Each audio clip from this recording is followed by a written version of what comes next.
Muy buenas tardes. Bienvenido a su programa La Opinión de la UNE, donde cada semana le tratamos un tema de interés para todos ustedes. La Opinión de la UNE es un programa de la Unión Nacional de Empresarios, conducido por el ingeniero Héctor Cuevas y quien les habla, doctor Wilfredo Uribe. Hoy tenemos como invitada a la profesora. Vamos a dejar que el ingeniero Héctor Cuevas presente a nuestra invitada.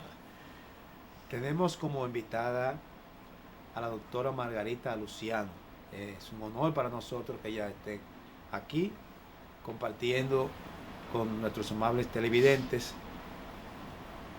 Ella va a hablar sobre la enseñanza de las matemáticas. En nuestro país tenemos una deficiencia entre los estudiantes y profesionales en cuanto a conocimiento de matemáticas. Y eso se debe a que desde el principio, desde la educación básica, la educación inicial, no se aprende bien, no se dominan los conceptos fundamentales de las matemáticas. Muchas personas le tienen miedo y al final no logran comprender las matemáticas y eso la limita para comprender otras cosas. La doctora Margarita Luciano se ha especializado en eso y ha desarrollado metodologías apropiadas para enseñar a los estudiantes y va a compartir con nosotros hoy parte de esas experiencias. Vamos a dejarla con ella, a dejarlos a ustedes con ella, que va a ayudarnos, nos va a explicar esos elementos básicos de enseñanza de la matemática. Muchas gracias. Bueno, muchas gracias a ustedes dos por la invitación. Vamos a iniciar realmente por un aspecto general de la enseñanza y el aprendizaje de la matemática, y son las fases, que la mayoría de las veces en estudios que se han hecho en República Dominicana, por ejemplo, la Pontificia Universidad Católica Madre y Maestra ha realizado numerosos estudios donde se comprueba que en la mayoría de las aulas del nivel inicial y del nivel básico, la matemática se inicia en un nivel abstracto, que debe ser la tercera fase. La primera fase debe ser la concreta, la segunda la semiconcreta, que es un dibujo, un gráfico, una representación, y la tercera es la abstracta, que es propiamente los números, cuando usamos signos y símbolos matemáticos. Por ejemplo, a un niño pequeño hay una serie de procesos previos a la numeración, y yo voy a enseñar ejemplos de dos de ellos. Hay uno que se llama seriación. Por ejemplo, aquí yo tengo a un niño, yo le doy un cuadrado rojo, un círculo amarillo. Cuadrado rojo, círculo amarillo. Le digo, ¿qué sigue? Y por lógica, si estamos aquí, por ejemplo, si estamos aquí, el niño me dice, sigue un cuadrado rojo. O si estoy de este lado, me dice, sigue un círculo amarillo. O yo le doy cuadrado azul, círculo rojo, cuadrado azul, círculo rojo. ¿Qué sigue? Por lógica, él te dice que sigue un cuadrado azul.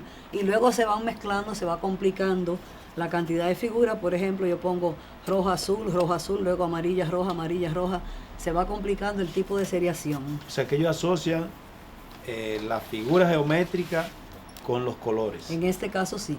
Y con la serie, cómo están colocados, la seriación. ¿Y para qué les sirve eso? La numeración es una serie también. 1, 2, 3, 4, 5, 6, etcétera. O si yo cuento de 10 en 10, de 2 en 2, de 3 en 3, 2, 4, 6, 8, 10, también hay una serie. Y se le inicia con figuras y colores. También lo que se llama correspondencia 1-1. Aquí yo digo, a un triángulo amarillo le corresponde otro triángulo amarillo, a un azul, otro azul, a un cuadrado rojo, otro cuadrado rojo. Y luego yo le digo, y a este cuadrado amarillo, ¿qué le corresponderá? Y por supuesto tiene que tener un cuadradito igual que este para que lo ponga al lado. Y a este cuadrado azul, ¿qué le corresponde? Otro también para que lo ponga al lado. Y pasa lo mismo entre los números. Nosotros tenemos, si yo estoy hablando de números pares, y yo digo 2, 4, 6, yo puedo hacer correspondencia entre esos números. ¿Qué sigue después? El 8, el 10, el 12, etcétera.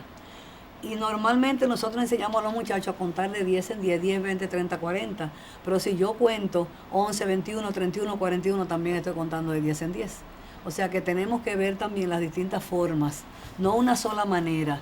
La matemática y ninguna asignatura debe ser enseñada de manera estricta, o sea, y en forma poco amplia, sino que debe ver un universo, una amplitud, como el caso que yo decía de los conteos de 10 en 10. Después también, si yo tengo aquí, por ejemplo, una cantidad de palitos como esta y una como esta, yo le pregunto al niño, ¿dónde hay más? Y obviamente me va a decir que aquí, ¿dónde hay menos? Aquí. Entonces ya ahí le va enseñando también la relación más o menos que se da entre los números, cuál es mayor, cuál es menor.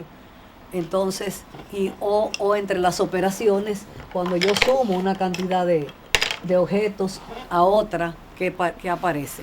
Luego ya cuando entramos propiamente en la numeración, entonces se pueden usar elementos como este. Este es un recurso para el aprendizaje que se llama multioperatorio. Por ejemplo, comenzamos con el niño a colocar un 1 donde hay el número 1 y vamos a construir ahora el número 2, 1 y 2. Vamos a construir el 3, 1, 2 y 3, el 4, 1, 2, 3 y 4, y así va a llegar aquí hasta el 10, del 1 al 10. Y luego cuando yo le pregunte a un niño, ¿cuál es mayor, 1 o 4? Visualmente distingue que es 4. ¿Cuál es mayor, 3 o 2? Visualmente distingue que es 3. ¿O cuál es menor? Es decir, ponerlo en contacto con objetos que él mismo pueda utilizar para construir la idea de número. O como este, donde yo tengo aquí 0, 1, y toma un solo palito y lo pone donde está el 1, y cuenta 1 y 2 donde está el 2, o 1, 2 y 3 donde está el 3, y así mismo con el 4. Aquí hay 4 palitos, y hay otra cajita que continúa hasta el 10, y va contando de 1 en 1, 1, 2, 1, 2, 3, 1, 2, 3 y 4. Y luego viene, después de tratar por lo menos hasta el 5, viene la idea de 0, que es más difícil, porque 0 es nada, porque está vacío ese espacio, porque en 0 yo no pongo nada, pero nunca se inicia con la idea de 0, porque es una idea más difícil para un niño pequeño. También muchos estudiosos de la enseñanza de la matemática descubren que cuando el niño entra un palito en un lugar, o sea, la idea de echar en un envase, es una idea también que ayuda a comprender la numeración. O en el caso, yo podría también contar cubitos como estos y echarlo en mi puño, 1, 2, 3, etc. Y que eso ayuda mucho al niño a la comprensión de la idea de cantidad. Siempre asociando número y cantidad, siempre asociando. Por eso, cuando un niño llega, por ejemplo, a ver números como 13 y 31, que lo que varía es el orden de colocación de sus números, y por supuesto también tiene diferencia en el significado, lo que significa 13 y lo que significa 31. Entonces distingue realmente cuál es la diferencia. La presentación gráfica es muy importante. Por ejemplo, yo puedo representar en el multioperatorio el número 13 con 10 fichas azules y 3 rojas, y eso mismo yo puedo hacer en un papel cuadriculado. El papel cuadriculado se utiliza mucho para la enseñanza de la matemática porque me permite trabajar conceptos como la numeración, las operaciones matemáticas, la geometría, el área, la superficie, el perímetro. O sea, tiene una cantidad, los gráficos estadísticos también de barra, lo puedo trabajar en el papel cuadriculado. Tiene un sinnúmero de aplicaciones, el teorema de Pitágoras, pero en el caso de la numeración, yo veo aquí, por ejemplo, las diferencias que yo decía. 13 tiene una decena y 3 unidades, y 31 tiene las mismas cifras pero en orden inverso, tiene 3 decenas y 1 unidad. O números como 55, donde se repite 2 veces el mismo numeral pero no tienen el mismo valor. Esa es una de las bondades del sistema de numeración decimal, donde entra en juego el valor de posición. El valor de posición de este 5 no es el mismo que el de este. El de este es 5 unidades y el de este es 5 decenas. El trabajo con el papel cuadriculado siempre es muy, muy bueno porque hace que el niño comprenda, elabore lo que es el concepto de número. Y esas técnicas que usted está planteando de enseñanza de las matemáticas, ¿la dominan nuestros profesores en las escuelas o necesitan probablemente un entrenamiento para manejar eso? Porque si ellos manejaran eso, posiblemente fuera más fácil que los estudiantes aprendan matemáticas. Bueno, yo pienso que muchos profesores la manejan. Digo, no pienso, lo sé, porque yo misma he capacitado muchos maestros. Trabajé muchos años también en el Ministerio de Educación, Secretaría de Educación en esa época, y nosotros dábamos muchos cursos, jornadas de capacitación, y utilizábamos muchos de estos instrumentos. También en la capacitación docente que se hizo en las universidades a partir del Plan Decenal de Educación del 1992, yo misma trabajé también con la UAS y participé mucho en jornadas de capacitación con maestros. Sé que hay muchos maestros que no lo manejan.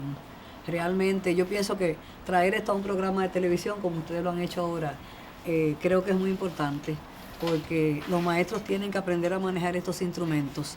De lo contrario, seguiremos enseñando matemáticas, pero de una manera, siempre me decía Daniel Cabrera Zorrilla, que habíamos hablado de él, que fue nuestro profesor, decía él que la matemática tú no te la sacas de un bolsillo, sino que tienes que enseñarla a razonar.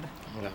Entonces, no, si se empieza por el nivel abstracto, de hecho no hay un aprendizaje, lo que hay es una memorización. Margarita, vamos a hacer una pausa y en el próximo segmento vamos a continuar hablando de algo que espero que podamos llegar al público en el corto tiempo que tenemos.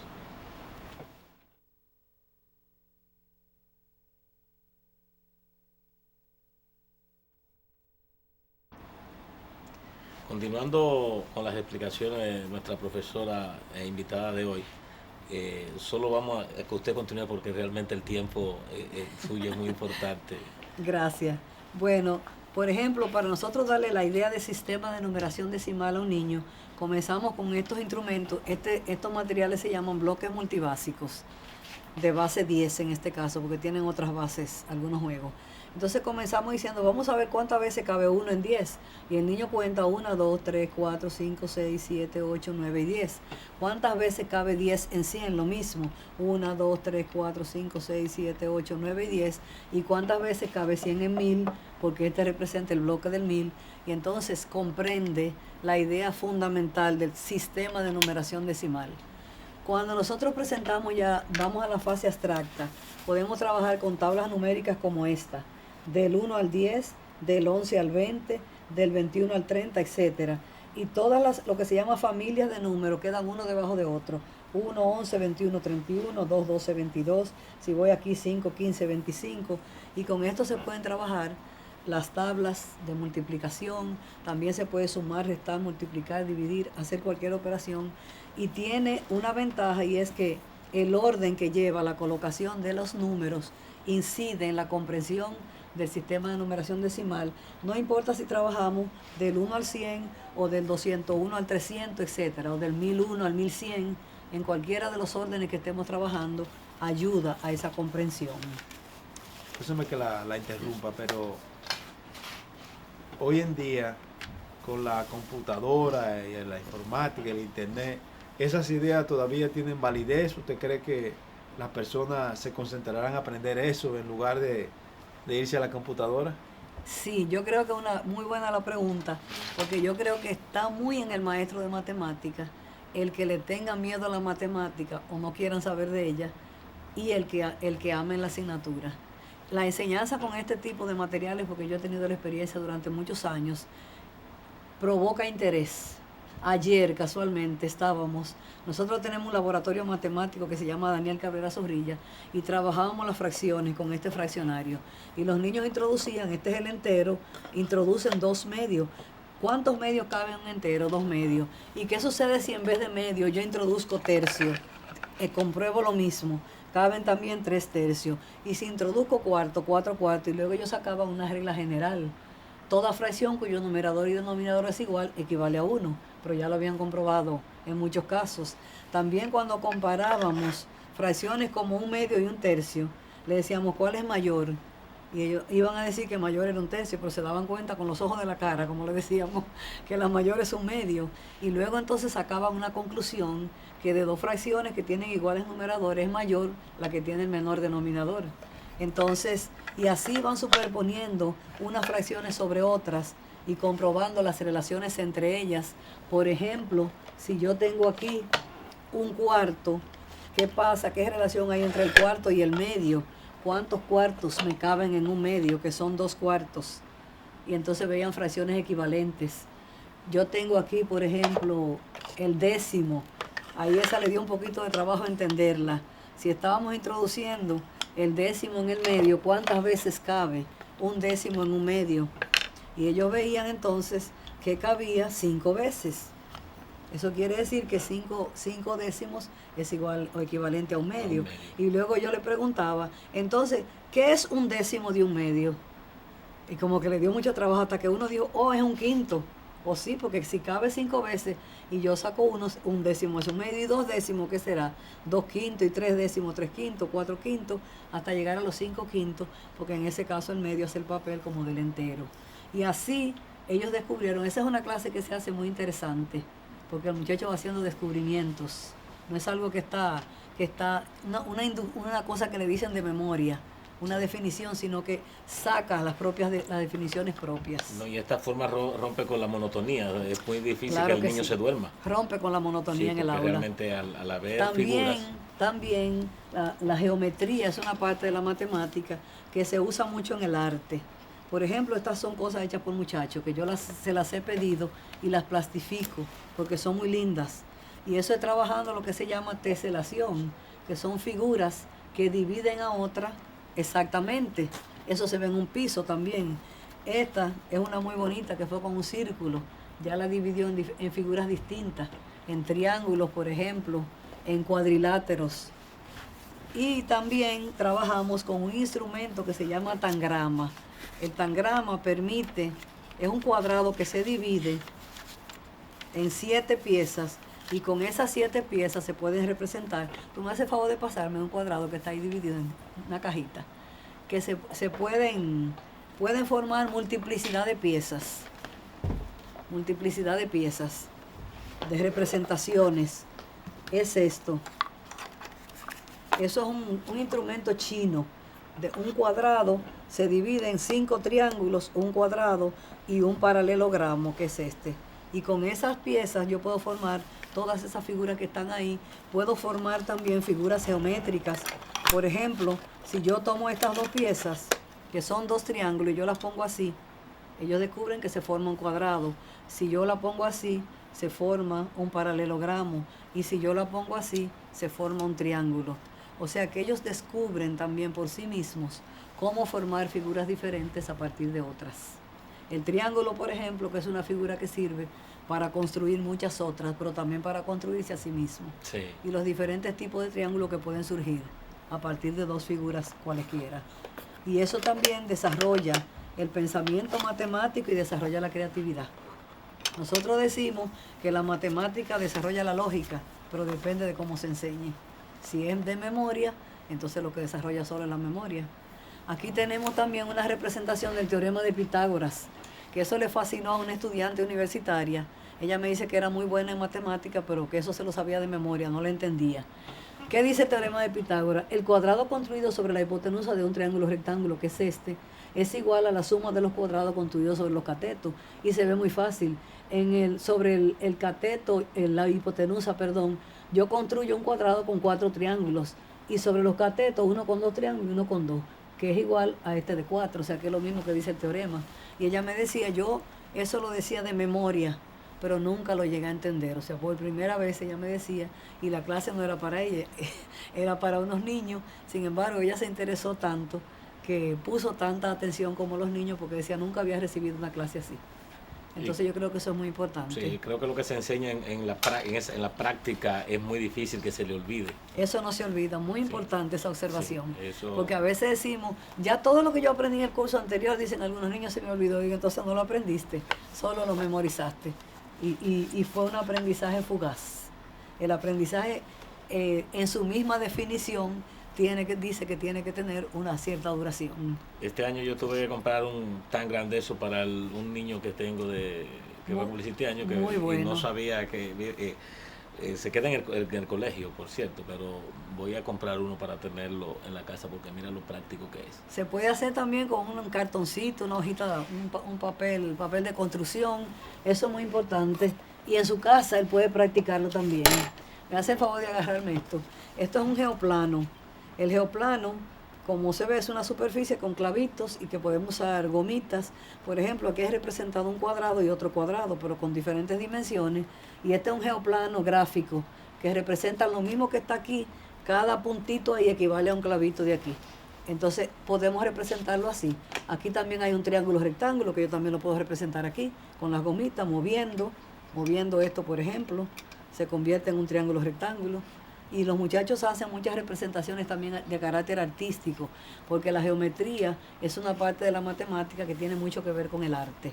Cuando los muchachos llegan a bachillerato, habiendo recibido una enseñanza así, entonces cuando le hablan en los teoremas de las razones por las que se afirma tal cosa, entonces el muchacho puede dar esas razones con lógica, porque ya la ha aprendido de una manera extensa, de una manera razonada, siguiendo los pasos del aprendizaje matemático, que es concreto, representacional o gráfico, y luego abstracto, que yo tenga la idea en mi mente de lo que es un triángulo, pero no uno solo, ni un solo tipo de triángulo, porque está el rectángulo, el acutángulo, el obtusángulo, de cualquier tamaño, como quiera, sigue siendo triángulo si tiene 3 lados.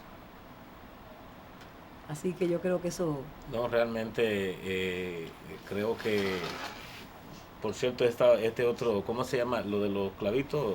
Geoplano, el Sí, geoplano. también tuve que comprar uno de esos, pero Qué el bueno. más grande, al más grande se lo pusieron hace 2 años de tarea hacerlo, y tuve yo que conseguirle la tabla. Eso es muy bueno Y que lo hagan. Sí, él lo tuvo que hacer, pero el pequeño no se lo mandaron a comprar.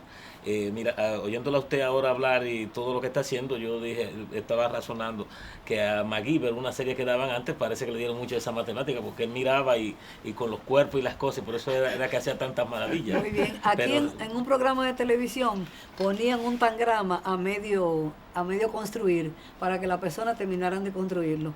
Y esa experiencia yo la hice una vez en la Feria del Libro con jóvenes de bachillerato. Y yo le decía, te voy a dar una parte armada y tú me vas a armar el resto. Y recuerdo que solo una joven del Liceo Nocturno de los Alcarrizos me lo armó. Y los demás decían, ¿tú lo habías hecho? Ella dice, yo nunca lo había hecho. Tenía mucha visión espacial, evidentemente. ok. Y nosotros, los dominicanos, necesitamos desarrollar la visión espacial. Sí. Eso me lo decía una psicóloga que participó en un estudio que se hizo donde se demostraba que teníamos una visión espacial pobre. Ella me decía, ¿qué se debe? Y a la manera como enseñamos, de manera pobre también. Y no se requiere gran riqueza para hacer estos materiales. Para hacer un tangrama también se puede recortar. Yo me sé los cortes ya está de memoria de tanto que he recortado en esta vida. Claro. Usted dijo al principio, cuando estaba en el segmento anterior, sobre lo que el estudiante realmente le tiene a la matemática, una fobia. O sea, que con esta forma el estudiante se da cuenta que la matemática no es lo que a veces el miedo, lo difícil, que no es tan complicado. Yo a veces se lo digo a algunos estudiantes que me dicen, no, porque la matemática, le digo, la matemática lo que más me gusta es que usted puede comprobar si está bien o mal. Eso es cierto. Cuando usted hace una operación en matemática, tiene la facultad de hacer su comprobación. Claro. Pero le dije, en historia no lo puedes hacer, ni lo puedes hacer en filosofía. Realmente en matemática se puede. Lo puede hacer, sí. Nosotros, insisto también en que las escuelas formen laboratorios matemáticos. ¿Y qué es un laboratorio matemático? Un pequeño espacio que puede desarrollarse incluso en la misma aula si se quiere, donde cada gran tema que el muchacho va a iniciar lo discuta a través de una experiencia de esta naturaleza. Bueno, profesora Margarita, ya el programa, el tiempo se nos terminó. Muchas gracias. Le damos las gracias, realmente esto es una joya de programa, porque estuve leyendo a Oppenheimer y dice, el país que no aprende matemática no progresa. Señores, muchas gracias por su tiempo.